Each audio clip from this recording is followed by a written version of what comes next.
Speaking on this third bill, I shall do something I should probably have done before, and that's declare an interest. And my interest in this is specifically that I belong to a group called the Monsoon Munchers, Mr. Speaker, and that group includes the Governor-General. We're a lunch group of people who've worked in Asia, lived in Asia, and a mixture of diplomats, journalists and others. So just declare that interest. Reflecting on the comments of Phil Twyford, it seemed to me, Mr. Speaker, that it's just worth reflecting on where we've come from in the last 160 years, when Hobson was appointed as the first governor.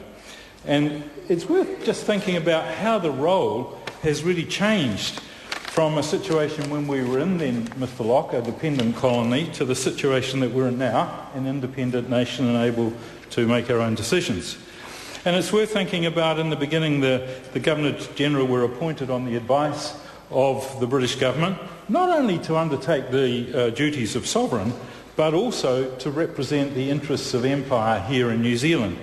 Well, the Statute of Westminster in 1931, which came after the 1926 Balfour Declaration, really changed that, because no longer could the British Parliament make laws for New Zealand unless it was our view, as we're doing here today with this bill. Now, that declaration also changed the role of the Governor-General, because instead of simultaneously representing the sovereign and the British government, they were now just the sovereign's representative here. And that continued through, I think, probably till about the late 60s, when the Governors-General and the governors were mainly drawn from minor aristocracy or the British military. And from the appointment of Sir Arthur Porritt, who, as I recall, was New Zealand's first Governor-General back in 1967, then we've had the first Maori, Sir Paul Reeves, we've had the first woman, Dame Kath Tizard, and we've had the first Governor-General of Asian Pacific descent, the present Governor-General, who does a very fine job, the Honourable Sir Anand Satyanan, and he was appointed, as you would well know, in 2006. And their backgrounds have also been varied. But at the request of the government, Governors-General have increasingly travelled over the years across overseas, apolitically representing New Zealanders at major international events and in general pursuing or promoting New Zealand interests abroad. So we've moved from a situation, which I think this bill reflects, from being an agent of a once global empire to a situation now in the 21st century where the Governor-General is a New Zealander who represents the head of state in New Zealand and New Zealand to the rest of the world. So I don't think we should get too tangled up with Mr. Twyford or Mr. Locke's view of where this should head. So overall, this bill, I think, represents a great leap forward on how the government supports the office of the Governor-General.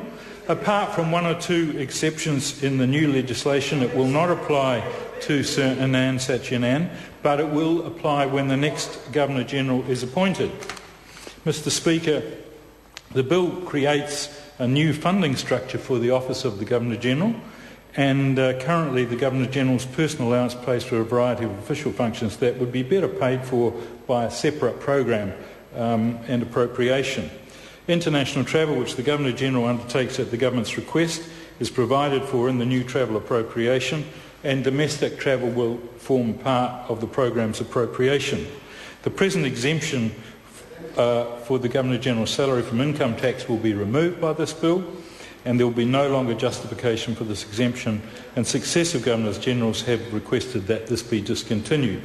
The Queen, after all, has chosen to pay income tax on her private income since 1993, and the Aussie Governor-General and States Governors have paid income tax on their salaries since 2001. The Minister of Finance's power to exempt the Governor-General from paying any public or local taxes and other state duties will also be removed. With those words of support, Mr. Speaker, I think it's appropriate for me to keep going.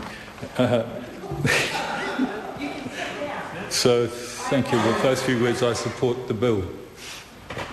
Jacinda Ardern. And I think that was a very John Hayes.